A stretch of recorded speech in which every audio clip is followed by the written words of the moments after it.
Australia's military history is more than just a collection of dates and the locations of war-ravaged battlefields. It is the stories of service and sacrifice of those who have answered the call of their country of birth or adoption and the enduring legacy they have created. Join me as we look into one of those stories. I'm your host, Ross Manuel, and welcome to I Was Only Doing My Job, Australia's Military History, a Doc Network podcast. Now let's get started. G'day folks and welcome to the podcast. Now I originally sat down with Preston Stewart, a United States Army veteran, back on the 6th of September 2021, and we talked about the joint Australian-American battle at La Hamel during the First World War. When we recorded this episode, Preston was also the host of the War Stories podcast, but now he focuses more on making videos discussing war, conflict and national security on YouTube, TikTok and Substack. Now, you'll note that the audio doesn't normally sound the way it usually does because this was recorded on the early days of Zoom. So without any further ado, let's get started. All right, Ross, I am excited to get into this. This is one of those battles that I honestly hadn't really heard of until you mentioned it. But reading more about it, I don't know, I'm a little surprised. But yeah, thanks for suggesting that we do something together here. I think it's gonna be a lot of fun. Oh yeah, I mean, one of the things about like La Hamel is it's just one of those battles that, in the grand scheme of history, it's a footnote. But for Australia and America, these are two countries that Hamel is a big deal, and it doesn't get covered because it's not your Belleau Wood, it's not your Gallipoli in terms of what we do. Yeah. So teaser, we're going to talk about a World War I battle that I've already warned Ross, I'm going to mispronounce more than once. It's Hamel. Yep. I'm going to Americanize that to Hamel, I'm certain, before we're done today. So just be ready for that. But when we're looking at this is one of the challenges when you get into some of these battles or these, we're going to talk about some individual stories in the battlefield too, is where to start. And this happens in 1918. And it's really hard to not try to start with 1914. And the entire First World War, because the reason that what they do is so important has to do with what's been going on for 4 years. But I think we decided on a little later start date. Oh, yeah, maybe the Russian exit of the war. I think that's a good point. Oh yeah. So basically, following the initial outbreak of war, Germany focuses really heavily on the trench warfare in the West, not so much in the East. But a little thing called the Russian Revolution happens in 1917. And the USSR pulls out of the war at the end of 1917. Basically, and you end up with the Treaty of Brest-Litovsk, which basically Russian capitulation from the conflict. And that means that Germany has 48 divisions not doing anything, sitting on the Eastern Front.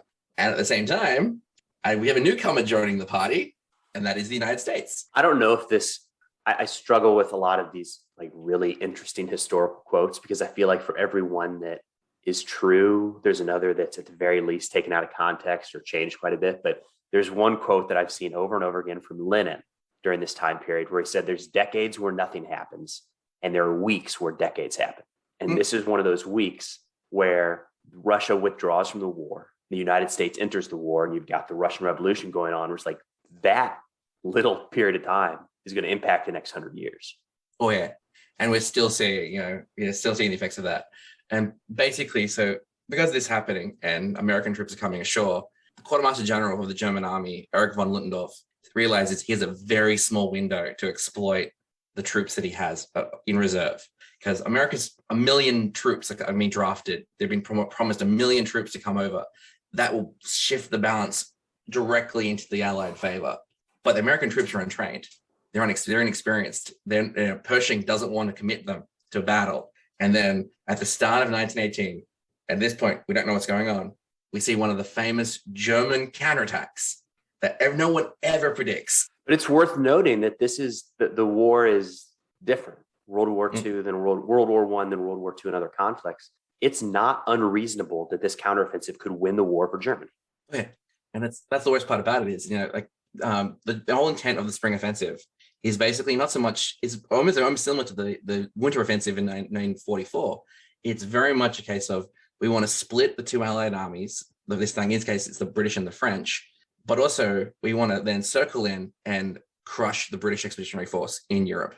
then force France to form concessions. And they all have to do this before the Americans can commit to the battle. This is one of those interesting pieces in war where it's so easy to focus just on the fighting, a specific battle from the time the first round is shot to the last. But I don't want to say promise, the fact that Americans were coming over, because words probably wouldn't mean as much, but the fact that Americans were on their way over gave the German high command this nervousness of it wasn't the American fighting ability. I think a little bit it was American equipment, but that had to do more with just it's a country untouched by this war for the most part. I mean, really, the United States at this point had really just been on the positive side of a war, if I can say that. Just they've been making a lot of money.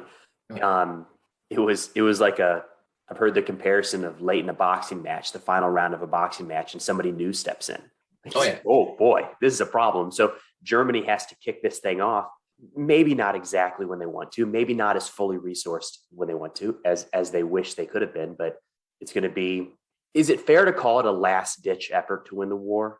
Or is that more than what we can see in hindsight? It's what we can see in hindsight, because even in 1918, there was no guarantee that the war was ending that year. Because you have to remember that the British forces were essentially, they were bleeding white, very much like the Germans were. The French lost significant portions of their adult male population during this time in the war. All the British Dominion troops weren't getting reinforcements to resupply their troops. If the war continued, America was going to have to take the brunt of the fighting if they were going to continue. So even then, this wasn't seen as Germany's last hurrah. It was very, very much a case of, if we win, great. If we don't, we are in trouble. I think that's a good lead into Hamel, because one of the reasons that it was looked at, correct me if I'm wrong, as an objective, was for future offensives leading into 1919. Oh yeah, which is because this is a crazy part for me. I'm sorry. In all of these conflicts, you think about, well, what would have happened if the war went on, right? And you've got to do all these crazy calculations to think of, again, to go to World War II. What would it have looked like, an invasion of Japan? But we know what another year of World War I would be. It wouldn't have been that much different than what we'd seen, especially in 1918. And there were plans to do that. All things considered, wasn't that crazy for this war to go into 1919, 1920. No. I mean, the Allies were making predictions of offensive operations in the offensive season of 1920, even while the German defenses on the Mons and Quintin in the end of 1918 were collapsing. Because remember, at this point, Germany was still very much in French territory. You hadn't crossed the Rhine yet. It's a crazy little detail in this war, isn't it? Oh yeah. And with the German spring offensive, while it decimated the British Fifth Army, General Gough's army took the brunt of this fighting, and it had to be withdrawn. Like, this was a one hit by and knocked out an entire unit. And were it not for piecemeal defenses, very much like your Battle of the Bulge, where troops stopped the offensive, that reinforcements were able to come through and dent this. But by this point in the war, you've got a bulge in the Allied lines at Villers-Bretonneux. Now, I think one of the things, we'll spend a little bit more time on the planning of this operation, because it's unique and really important. Planning, organization, I think. But Ross, you're more familiar with this battle than I am. Would you mind talking about why Hamel was important, why it was chosen as an objective? Yeah.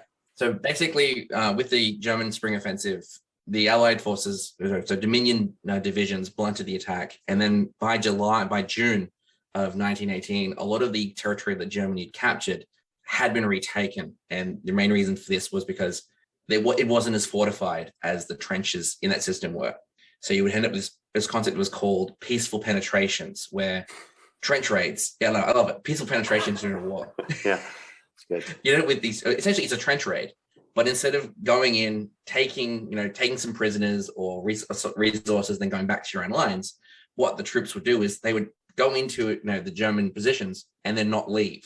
And then the next group would come up. And the main reason why Hamel was chosen was because one of the key locations around Hamel is Amiens, which is a supply depot. It is a resource hub. It is also the entrance into the Somme River Valley, which is a major logistical hub around the Western Front.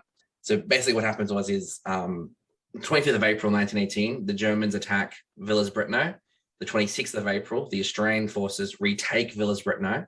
An important thing to point out is this is the first sign of the first ever tank-on-tank battle. And then at the opposite end of Plateau 104 is Hamel.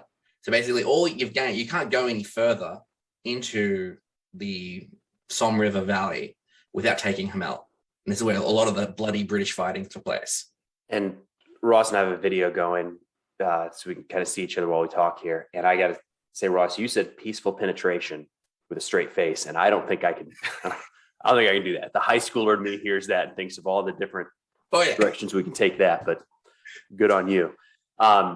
So this is an Australian operation through and through. But one of the cool things about it is you start to see, I feel like there's a lot of places in World War I. These innovations don't just happen overnight. There's these little attempts to work towards what I'll call combined arms warfare, where you've got artillery, aviation, tanks, and infantry working together. It's what we take for granted today. You know, somebody sitting in their tank on the battlefield is talking with infantry to their left and right. And it's a no-brainer to talk to other tanks and aircraft, fixed wing, rotary, all of that. But it wasn't so obvious right out the gate. And this is going to be one of those operations planned by the Australians where they're using Australian and American infantry, British tanks, and I actually looked into this and couldn't find it. Do you know who were flying the aircraft? It's a mix of Australian and British aircraft, but they were supported by British and French artillery. Yes. All right. We got a little bit of everybody in there. Oh yeah. All the powers are involved in this battle. It's cool. And it's one of those, again, where you see it and think, what could have happened if this would have been around for a few years prior? I mean, there's a reason that this one day battle that involves fewer than 20,000 total troops on both sides is named a battle. There's places all up and down the Western Front where this is just an afternoon action. Oh yeah. It doesn't have a name. Yeah, and even charting, the units that were involved in this, you'll see periods where they just go, the unit diary will say, oh, we were here. It's like, great, yeah, you took like several hundred prisoners that day. But this battle, it doesn't factor into the history books because it's not those massive offensives. But it's interesting. So let's look at the numbers, how this was. You mentioned the U.S. trying to, that's not the right way to phrase it. The U.S. needed experience. And I guess I don't know where I imagine the Australian command proposed it. It's kind of what it sounds like. Let's pull some American troops in, beef up the ranks, and it'll help give these fresh American troops their first taste of combat. Essentially, yeah. So essentially, by this point in the war, Australian forces are not getting the recruitments that we need to continue offensive action. The Australian 1903 Defence Act does point out that all men of warfighting age have to do military training, but that doesn't mean they can go overseas. So the year before, the Australian government tried to push as a conscription referendum to change the Defence Act, which means that our militias, so National Guard units, can be sent overseas, and it fails. The troops in the field, they don't want draftees sent to fight alongside them, which means that our divisions are half the size they're meant to be. And one thing that they did when they got to the Western Front is they went to what they called nursery sectors, and they learned how to fight in the war. And when the Americans came aboard, they did the same thing. They were slotted into British and French and Canadian and Australian and New Zealand units to learn what it was like, but it was never in like company or platoon level. It was individual soldiers. When it comes to the Battle of Hamel, a significant amount of the troops involved in this battle are Americans. It's entirely because there aren't enough Australians. And General Monash, who's the commander of the Australian Corps, he's very much, I don't want to waste my troops, but we need to do this. This is an interesting thing that you'll see in, just from the American perspective, but you can see it play out in these other wars. One of the benefits when a country joins a war for the first time is they have a lot of people interested in going, that volunteer, that lie in order to go. When you have been fighting a war like World War I for 4 years, it's a little bit harder because people see the impact. They see the coffins coming back. They see the names in the newspapers. You can't hide the horrors of the Western Front. For the 18-year-olds in the United States in 1917, 1916, they could still feel invincible. I mean, then the worst part about it was the other criteria or issue we had was that the Australians had a pretty extensive selection criteria to even be able to go over to the Western Front. And I mean, we never actually had ours brought home. Australian troops were actually buried where they fell. It wasn't until Vietnam that Australian troops were brought back. So what we would get is entire pages of the newspaper would be dedicated to all those who died in the battle. And you get press notices in the churches. And there were groups to try and encourage enlistments. And a lot of the times it was very much like, I can't live in the shame of not going because my brothers went and I stayed at home, which then, however, even with that, there's only about 300,000 Australians of eligible fighting age able to fight in the First World War. Which on the one hand is a lot of people, but on the other, in this conflict, it's not. No. Does that tie into the creation of the Australian Corps? Essentially, yes. Yeah. So prior to this point, there are 5 Australian divisions on the Western Front. There are 2 Australian divisions in North Africa. But prior to the 1918, the Australian divisions were assigned with the New Zealand divisions and ended up with 2 Anzac Corps. And so the Australian New Zealand Army Corps. But they weren't under a unified command. So we were under the command of General Birdwood, who was a British officer. And the British saw all the Dominion troops as theirs to do with as they saw fit. So basically what happened was that they would take an Australian division and they would slot it into a British unit for an attack, and then take another British Australian unit and put it in another British unit for another attack.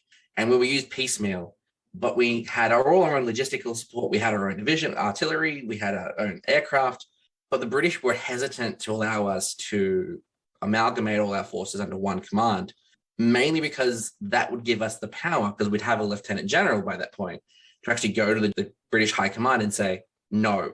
And I think that was entirely probably possible due to the creation of the Canadian Corps under General Currie.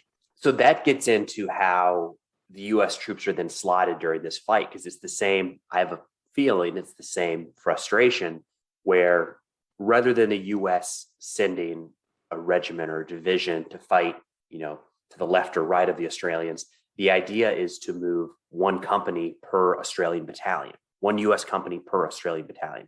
They ended up changing that to where I think it was a platoon per a company. But anyways, they're dispersing the Americans out, filling in the gaps. And when the idea was for 10 American companies, at this time, companies were about 250, which, Ross, that's big for today. So it's big. It's a lot of people. So that's 2,500 Americans kind of filling gaps within the Australian ranks. When General Pershing finds out, the commander of the Allied Expeditionary Force, that's not right. American Expeditionary. Yeah, there we go. Mixing up conflicts here. He's upset and he pulls 6 of them out. So pulls 60% of them out. Some disobey his order and stay in the ranks. But I think the concern anytime this happens is that the Australian commander will not care for American lives as much as his own. Mm-hmm. And you'll see this.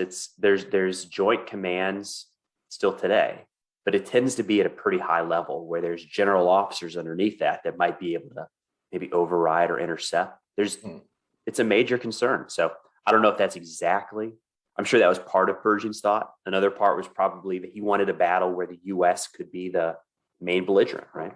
Oh, yeah.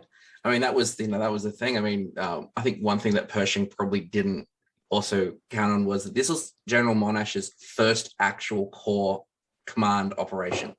So prior to this, General Monash, he went through the ranks. He was a brigade commander on Gallipoli. He was a divisional commander in the battle, around Pozieres and Fromelles in 1917. He gets appointed as the Corps commander just before this battle. This is his first time as a guy with a seat at the table, and General Pershing is a full general, and he's having to deal with this lieutenant general who has to deal with through General Rawlinson, who is his army commander. And it's like, I don't trust this guy, because at the same time, Monash is also dealing with threats to his own command by politicians and the news media, because he's a Prussian Jew by birth. And that, also may have also influenced Pershing's decision-making. But he was smart and set a date of attack to kind of appeal to Pershing, right? Oh, yeah. He basically told General Rawlinson, it's like, the attack's going to be on the 4th of July. to encourage and inspire the American troops. And if Pershing pulls his men out, I'm canceling the whole operation. So set for the 4th of July. I like it. It's let's get into the combined arms piece a little bit, and then I think we can dive right into the actual attack here. But one of the things they're going to do during this, there's kind of innovations in communication, but a big one is going to be resupply. Tanks are going to carry equipment forward across no man's land. Aircraft are going to drop resupplies to the troops once they've advanced near or to their objective. And it brings to light one of these issues in the First World War, where when you're crossing no man's land, an area filled with death and destruction, you want to be as light as possible. If you have the option to carry 5 pounds or 250 pounds, you want to be able to move quickly, because you're not going to make it to the other side. But that 250 pounds is ammo, food, water, stretchers, medical equipment, all of that. So if you go light and get to the other side and don't have the stuff, you're no good. You're going to get kicked out of there. But if you have all the weight, you might not make it to the other side. So there's a real challenge in World War I, as there is in all conflicts, about resupplying at the right time. And in this conflict, or in this battle, it's going to be aircraft and tanks that make a big change doing just that. Yeah. And the main reason it came from that was the tank was new in the First World War, and it did not have a very good reputation by 1918. Particularly with the Australians, but across the board. 1917 saw the Battle of Cambrai, which was the first time tanks were used successfully. They'd been used prior to that point. But Australia's interaction with tanks came with the Battle of Bullecourt, where basically of the 15 tanks designed to associate with it, only 3 turned up and only 1 actually participated in the battle. So the Australian opinion of tanks, not that great. Come 1918, the Mark V tank has come out and the Whippet tank has come out, much more mechanically reliable. And the commander of, so General Courage, who's the commander of the 5th Tank Brigade, goes to General Monash and says, hey, take another look at these tanks. They're actually pretty good.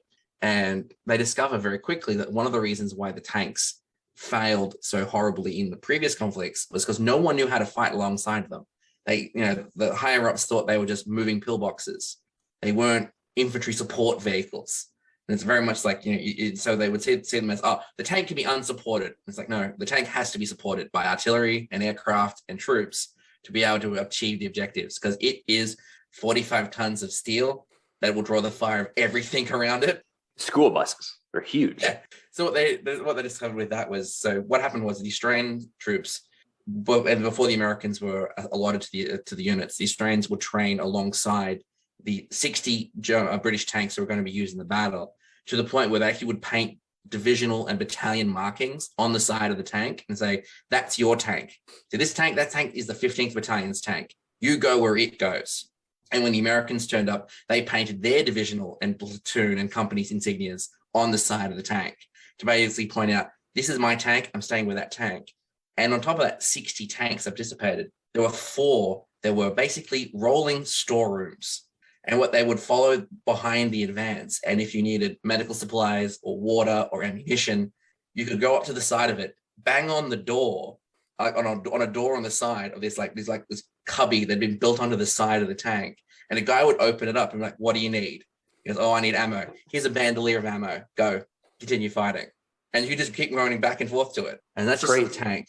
But for the aircraft, the Australian Number 3 Squadron, Australian Flying Corps, were using these large reconnaissance aircraft called RE-8s. The British called them Harry Tates. They were particularly not liked, not very well armed, but great for a reconnaissance role because they could orbit for a very long time. Number 3 Squadron Realized we have under-hull bomb racks. We can put things in those bomb racks. And one thing they realized is that the standard bomb that they were using weighed exactly the same amount as an ammunition box. So they attached a makeshift parachute, which literally was just a piece of canvas, tied it to the bottom of side of an ammunition box. And it's a standard, 2 foot by 1 foot ammunition box, strapped it to the underside of the aircraft, took off, and then dropped it. And the box survived. There we go. And basically, Number 3 Squadron, it goes to General Monash, goes, sir, we have an idea. And that was one of the things that Monash was really good at, was taking ideas from other people and then coordinating them into a larger operation. So basically, he told the Royal Flying Corps, precursor to the Royal Air Force, and said, I want you to train with number 3 squadron on how to do this, because your aircraft are going to be doing this. And that's how you get it resupplied by air. But one of the other things that happens is artillery support. Monash, again, loves to innovate things. Prior to Hamel, the Canadians had started using colored smoke fired by artillery to mark out objectives and mark out lines of offensive. Monash thought maybe we could use it diversionarily. So entirely up to the Battle of Hamel, he'd been instructed the French and British artillery units to fire colored smoke into the German lines at periods throughout the day. And sometimes, he said, include gas in that colored smoke. And, we all thought it's like gas is a horrible weapon. Yes, but everyone used it. Even the Australians used it. The Americans had gas units. And it was used, in this case, more as a nuisance effect, because what would happen was the Germans became accustomed that colored smoke meant gas, because they thought that the colored smoke was meant to have been they thought marking the targets. Yeah. It marked and let the Allies know, we're using gas here. So when it came to the actual battle, spoilers, when the Australian and the Americans went into the trenches, they found Germans wearing gas masks. I saw a term called, let me make sure I get it right here because it was unique. Conditional firing. I'd never heard that before, but that's exactly what that is. They're conditioning the response from the Germans. Oh yeah. It's kind of crazy. And Monash had great glee when he found out about this. He was just like, when he said like, we captured entire units of German soldiers wearing gas masks. I was going to say that's important because those gas masks make it harder to breathe, even if there's no gas. They make it harder to communicate, harder to see, harder to function. Everything that you're doing is more challenging with a gas mask. So if you can find a way to get the enemy to put their gas mask on and you don't have to, little advantage. I mean, spoiler for my listeners, Preston is a veteran of Afghanistan. Now you've worn NBC protection at some point, no doubt, in your training, and you've got nice windowed goggles for your gas mask. In the First World War, particularly the German gas mask in 1918, is a mole-style gas mask, but there's tiny little holes where your eyes would be. So like toilet paper rolls over your eyes, and that's what you're trying to see out of while people are coming at you. And that's what the Germans had to deal with. Whereas the Allies came across wearing bandanas and face masks. So that was one of these challenges with gas, is if you fire it and the enemy has to put their masks on, you do too by the time you get there. So if they're able to find a way to only have one side put their mask on, I like it. Well, the focus of, or what we really wanted to dive into with this episode, I think that was a good build-up, is there's some individual stories, a couple of Victoria Cross recipients and a Medal of Honor recipient. I think we're probably going to start that with the Victoria Cross. Yeah. So there are 2 Australians received the Victoria Cross for the Battle of Hamel, Thomas Axford and Henry Dalzell. Now we're going to focus on Henry Dalzell, not because his action was any greater or lesser than Axford's. It's because Henry's is actually the 1,000th Victoria Cross recipient in the entirety of the British Empire, later British Commonwealth. So this is a pretty big deal. That's cool. So basically, Henry Dalzell, he was born on the 18th of February, 1893 in Inverbrook, far northern Queensland. He was the son of a miner, James Dalzell, and Eliza Maggie, and he grew up around that area and becoming a locomotive fireman on the Cairns-Atherton Railway when he grew up. He would enlist in the Australian Imperial Force on the 16th of January, 1915, and was assigned to the 5th Reinforcements, the 15th Infantry Battalion, a part of the 4th Infantry Brigade, under Colonel John Monash, who is the same John Monash who would actually plan the attack on Hamel. Dalzell would actually follow Hamel through his career. After a period of training in Australia, he traveled to Egypt and eventually arriving in Gallipoli, and he officially joined the battalion on the 13th of June, 1915. The unit, the 15th, was actually assigned to defending portions of the Anzac beachhead, but his first major engagement was the attack on Sari Bair, on the Sari Bair ridgeline as part of the August Offensive, which was the Allies' final great push on the Gallipoli Peninsula, where he was evacuated to England with rheumatism, which is something he would have plagued his entire military career. He rejoined the unit in Egypt in 28th of March, 1916, during the AIF expansion following the Gallipoli withdrawal. So basically, after the Gallipoli campaign, Australia only had 2 divisions. After we came back after Egypt, we began it with 4. They basically they split each battalion, and it gained a sister battalion, and it was fresh recruits were brought over, And the intent being that the Gallipoli veterans would train the new troops. We only had 20,000 troops for Gallipoli. We ended with 40,000 by the end of the operation. Basically, what happened was that the AIF was broken up into two. So the AIF is the Australian Imperial Force. Had two corps. So there's Anzac Corps 1 and Anzac Corps 2, which were the New Zealand and the Australian troops were broken up between the two units.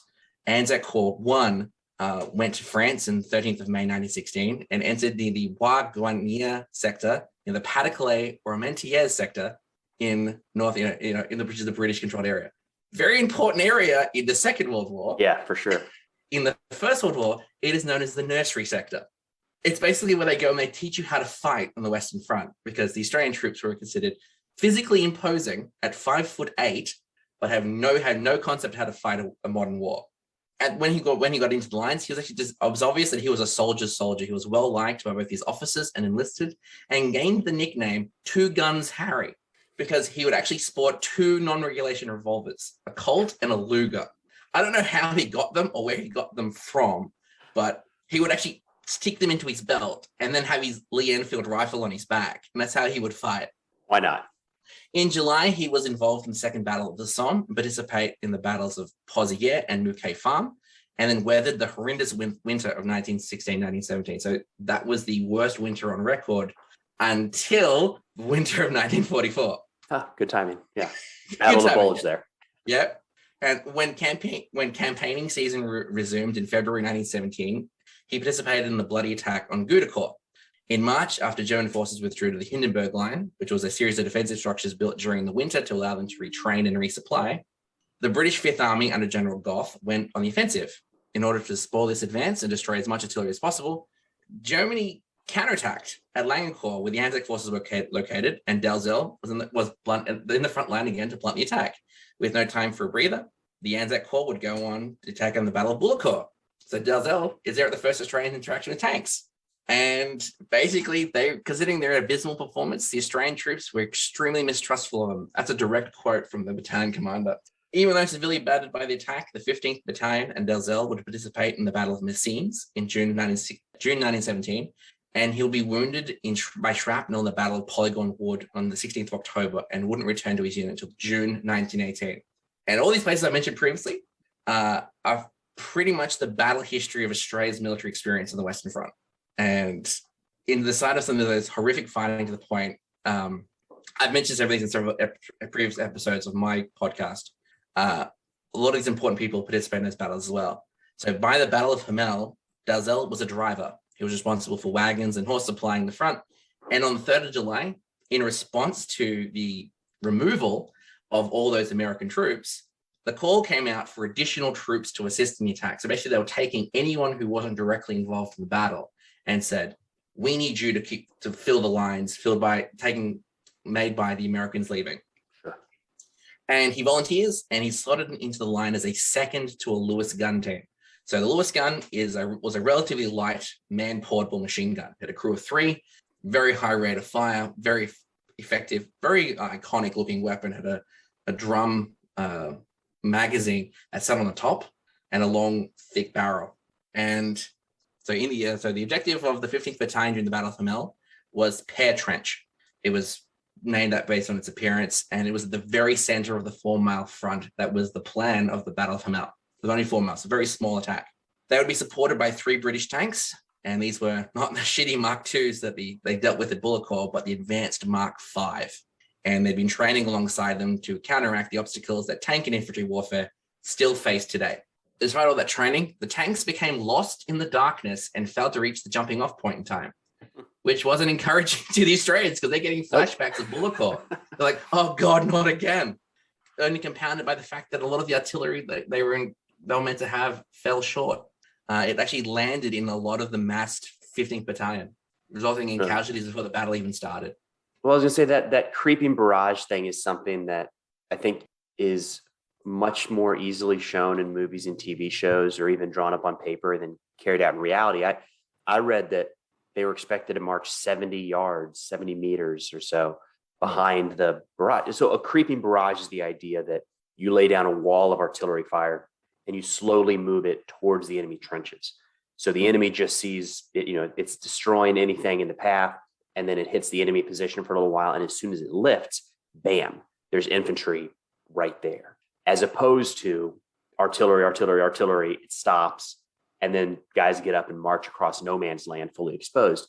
But the challenge there is you have one round just a little bit short, 70 yards, that's nothing, man. I mean, a round slightly short kills your own very quickly. So it's a big risk, kind of a big risk reward type thing, especially at this point when it comes to the technology of artillery. And the worst part about it is particularly this bombardment. A lot of the German defenses, so all the barbed wire and landmines and defensive structures, were untouched by the artillery. So these Australian troops, they're getting out of the jumping off point, getting into the assault trench, and all they see is barbed wire. They don't see any of the crater holes or any of the stuff that they would use for cover.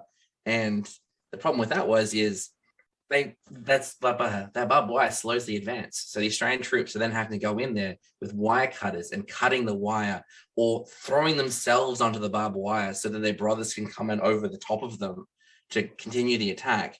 And fortunately, German Maxim machine guns start opening up on them. So this is a very well-defended area. There's buildings in Hamel, there's trenches, there's blockhouses, very what's the word? It's very overlapping fields of fire. Sure. And basically what happens there's also very high vegetation. So it means that normally you fight so you can't just crawl through. You have to actually be standing upright to move through these defenses, because you can't see where you're going otherwise. Mm-hmm. And the Lewis gun teams, which are predominantly usually fired prone, they're firing these guns from the hip, which, is great, but you're drawing a lot of fire when you're doing this, obviously. So Dalzell sees these, says his brother's getting cut down by the constant German fire. And while his own Lewis gun was attempting to suppress these German guns, another gun came to bear on the Australian troops. This is when he charges, as he says it, balls out, which is a full sprint, twin revolvers in hand, to the point where his fellow soldiers would say that he rushed straight into death, and how he survived the hurricane of lead astounds them. This was a account after the battle. When he's in range of the revolvers, he kills the gunner, turns on the loader, kills him as well, so knocks the first German gun out. And as soon as that's knocked out, the first gun turns on him. So he basically brings the Maxim around to Dalzell, and actually gives the Australians a breathing room to get through the German defenses and actually push forward. The problem is that because Dalzell's in the German trenches, he's in the trenches as well. He has a draw on them because he's got revolvers. So he can, he's firing, and then he's swiveling out into cover, and he's coming back out again, and he's shooting. It's very much like a shootout, and like the OK Corral kind of setup. He kills the gunner. He silences that gun as well. And just about he's about to do that, the German soldier, by all accounts, apparently he was a boy.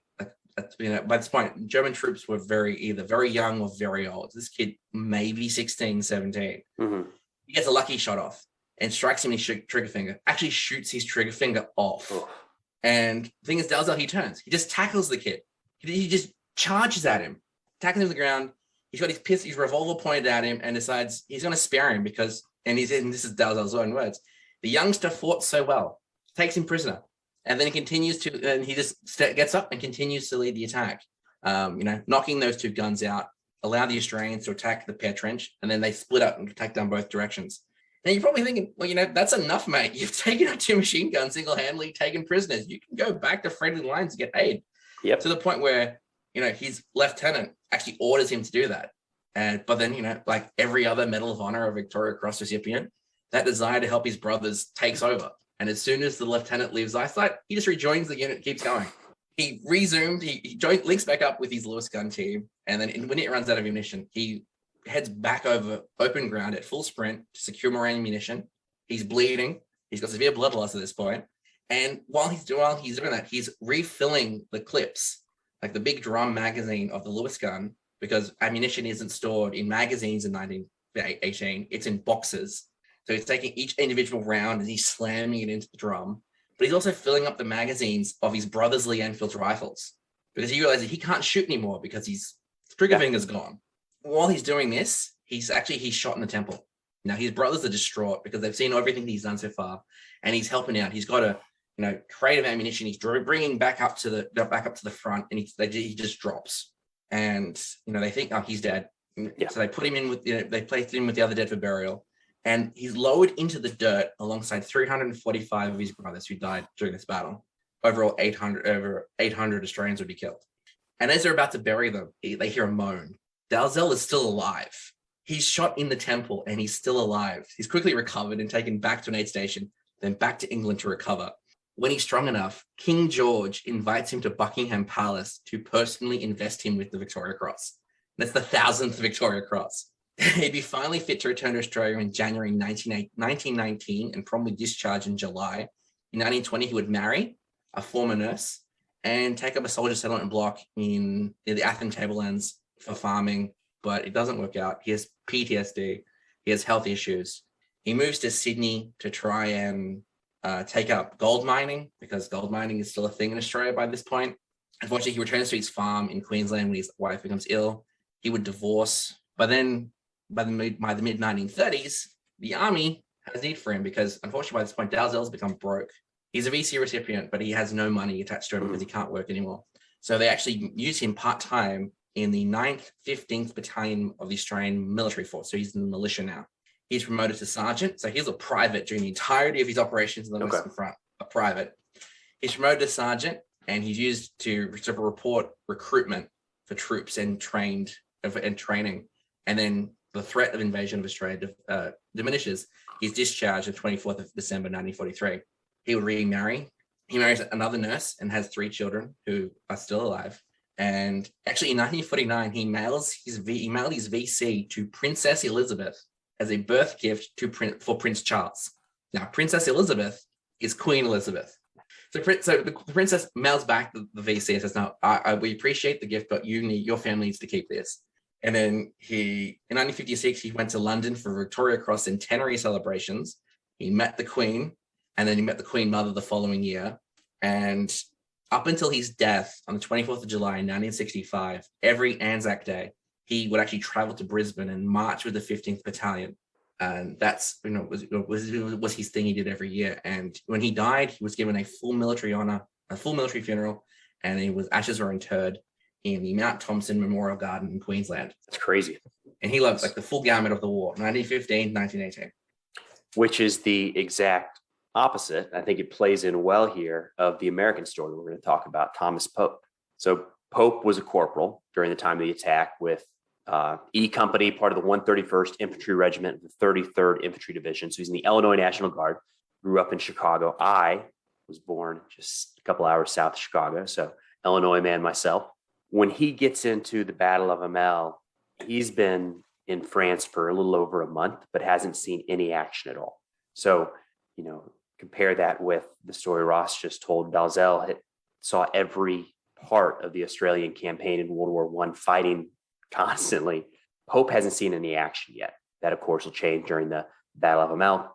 There's counterattacks the evening of the 4th. So, like Ross mentioned, all the objectives are pretty well taken in the first day, but that didn't mean the fighting stopped. The Germans would push back, and then the Australians and Americans would push back again, little skirmishes here and there. But the Germans knew the area relatively well and understood the trenches they had built and the fighting positions they had built, and were able to infiltrate some of those. It wasn't always clear. When you take an enemy trench, it's not like you have a map and you get down into the trench and you pull out the map and say, now I know where everything goes. There were turns and crevices and entrances and exits all over the place that the soldiers have to figure out for the first time in combat. So it wasn't uncommon for a force, once they're pushed out of a trench, to be able to re-infiltrate relatively easily and cause some problems. And that's kind of what the Germans were doing during some of these counterattacks, the evening of the 4th and in the morning of the 5th. One of these counterattacks splits some of the Australian units. I keep saying Australian, but the joint Australian-American units. And there's a machine gun kind of at the tip, suppressing some of those organizations as they try to retake the positions from the Germans. That is what Corporal Pope notices. And one thing that's interesting with these, when you've got an infantry force against a machine gun, is they're going to be focused on the larger group. And as soon as the infantry starts firing back, it's, hey, there's a squad, there's a platoon, there's a company over there.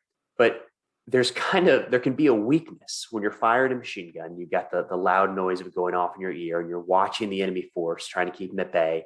If one person gets up and charges, they might not be on your radar, especially if they're not right where you're looking. And that's what Pope does. So if his guys all start to fire, it gives away their position. But if he just gets up and charges by himself, he might be able to sneak in a German machine gunner. He does that. Same. I mean, you've heard these stories hundreds of times. They're crazy, where somebody sees a machine gun, gets up, charges, because it's not just the machine gunner. You got to worry about the loader, the spotter, and anybody else that's in that trench. So Pope charges this machine gun, kills the gunner, uses his bayonet to kill another, and holds off 8 more German soldiers in and around that area until his squad, his platoon, can come up and go on to capture over 100 German soldiers in the next little bit of time, which is a lot at baseline. There were 1,600 total captured during this battle. So for his platoon to take 100 in a short period of time is substantial.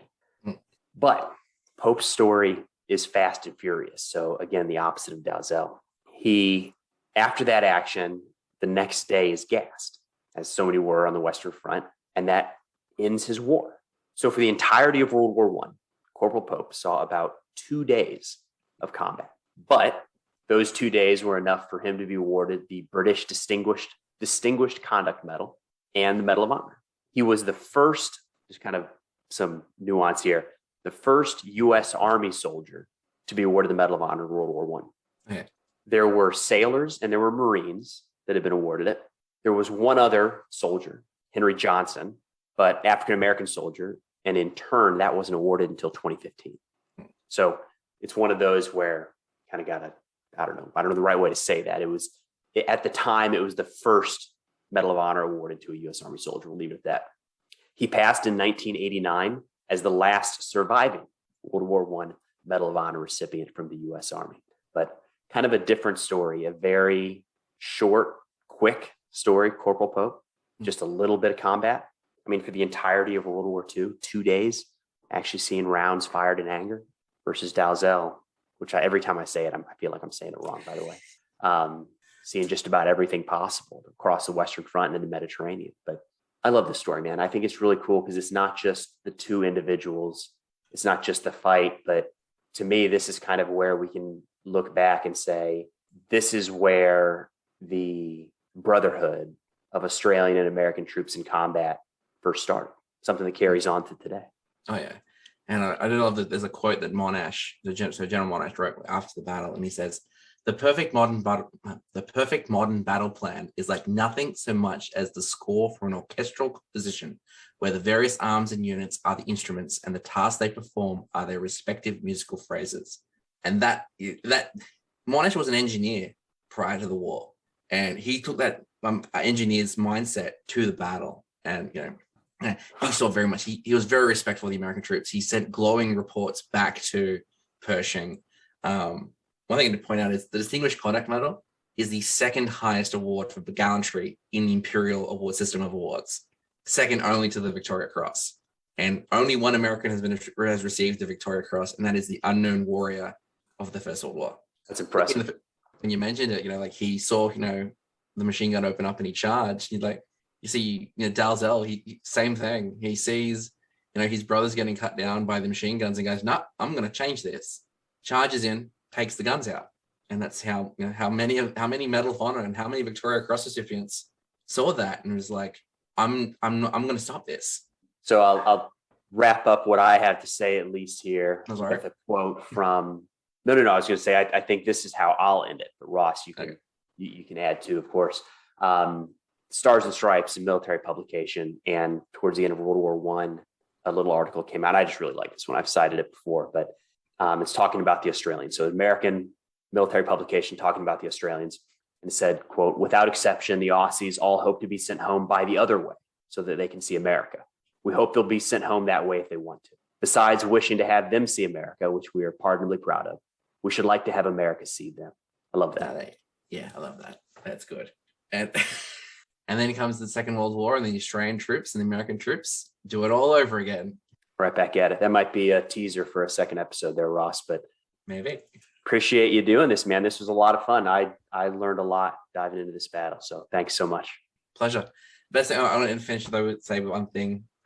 With the battles in the Western Front, usually when taking months, the Battle of Hamel was supposed to take 90 minutes.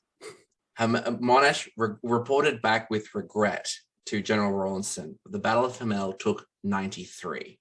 with all objectives taken. Owning up to his failures. Yeah. Yep. I like it. Well, thanks again. I like it, yeah. Talk soon, man. Yeah, that's it. Once again, I would like to thank Preston Stewart for collaborating me on this episode, and if you get a chance, check out War Stories on your favorite podcast client, or check him out on TikTok, YouTube, and Substack. Link to everything is in the description. Catch you next time, guys.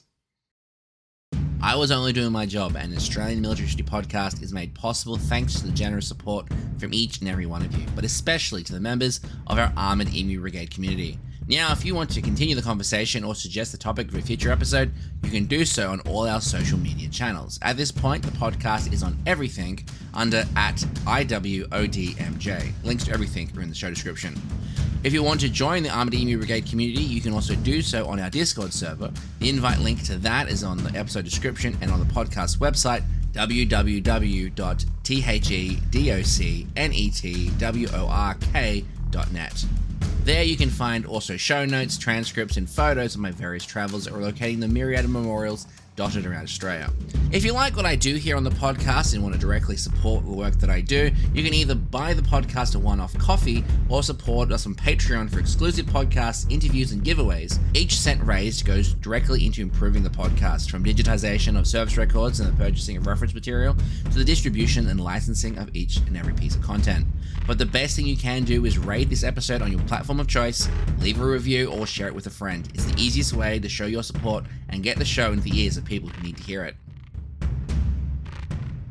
Thanks for listening to I Was Only Doing My Job, an Australian military history podcast, a Doc Network production.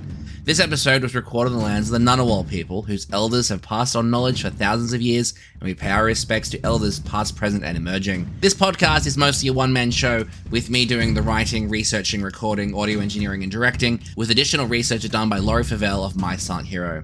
All opinions expressed in this episode are solely those of the speaker and do not represent the opinions or views of any agency, entity, or organization. It is licensed under Creative Commons Attribution Non-Commercial Share Alike 4.0 International License. And until next time, friends, catch you then. Bye.